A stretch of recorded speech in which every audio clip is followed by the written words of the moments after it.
This is the 2010 Sharp Eye channel. We are here at Loftus Stadium, Mamelodi Sundowns, North Cape Town City.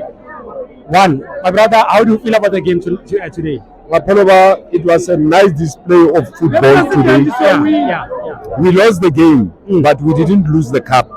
We won the premiership. We are happy. We are looking forward to play Pirates on Saturday. On Mbombela Stadium. Do you think you're gonna beat them at Mbombela? Yes, we've spared some players. Abu Shasha, they wasn't playing. Now Saturday, we're ready for them.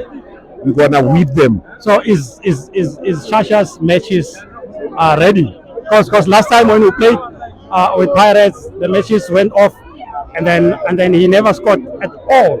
No, we were sparing him for Pirates. Oh, okay. Yes.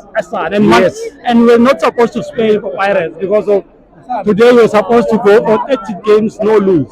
I understand, but we are waiting for the Nedbank Cup final. Oh, okay. Yes. Okay. No, it's understandable. Thank you very much. Thank you, Mapoloba. Let's hope that for you to come here for stadium to support the team now. Yes. You are not sparing Pirates anything. No. You are going to Mbombela on the first and make sure that you support your team. Definitely. All the Thanks, best. Mapoloba. Thank you.